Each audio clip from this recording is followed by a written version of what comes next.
This lovely little book here is about the Wensleydale Railway line.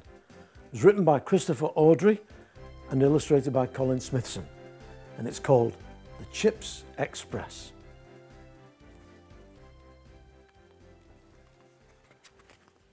Brrr, purred the engine shed cat to herself as she slipped into the warmth of Leyburn engine shed.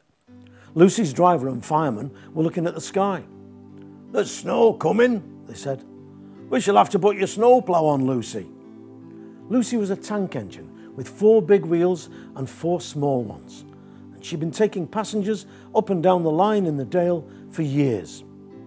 She wouldn't be worried about a bit of snow, thought the cat. Lucy didn't much like the cold, but she always had a good fire in her firebox, and next day she reached Aysgarth with no trouble. But higher up the Dale, the snow lay more thickly. Outside the station, a dog had found a warm spot under a parked fish and chip van. He watched as the chip man ran to meet the train, carrying an armload of fish and chip parcels. The dog followed to watch. "The road to Bainbridge is blocked," the man told Lucy's driver. "Can you take me and the fish and chips to Askrigg station, please?" "No problem," said Lucy's driver. "We'll keep the fish out in the cab and you can travel in front coach." Lucy's fire kept the chips hot as they hurried up the Dale. They were hotter and tastier than ever before when they reached Askrigg station. When Lucy got back to Leyburn's shed that evening, she began boasting to her friend Jack about her fish and chip adventure. The engine shed cat listened as she sat by the mouse hole. "My Chips Express got through on time," said Lucy. "Freight would have been too slow." Jack was a bigger engine than Lucy, and he was older and wiser. He had pulled goods trains along the Dale long before Lucy had arrived. After a week, the cold winds died down. The sun shone and the snow began to melt. Then it rained, and melted snow and rainwater flooded some of the roads in the valley. But the railway was higher than the road, and Jack and Lucy could still carry goods and passengers along the Dale. Up the Dale near Bertiset, sheep had been allowed back onto the hillside. The ground was wet under hoof, but it was good to eat fresh grass again. The sheep watched as a lorry came jolting down a lane beside the field. It was loaded with slates from the quarry.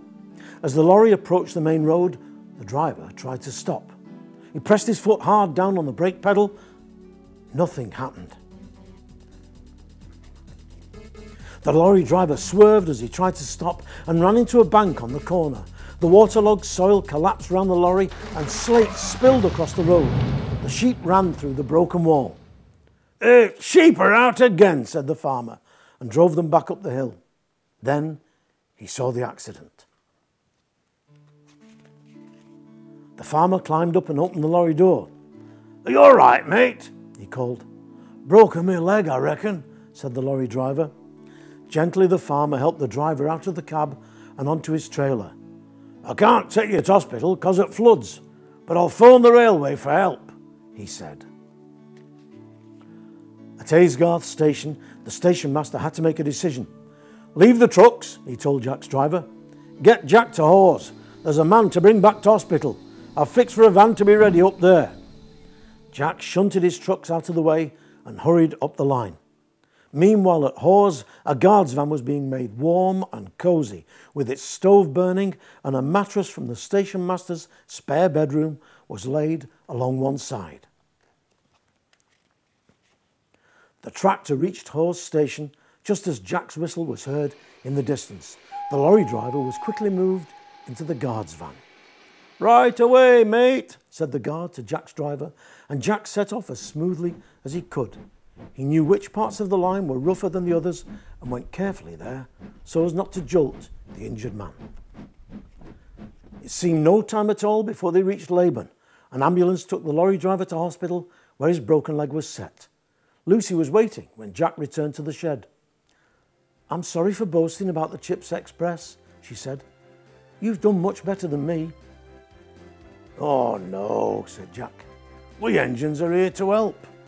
However we do it, the engine shed cat curled herself into a ball and went happily to sleep.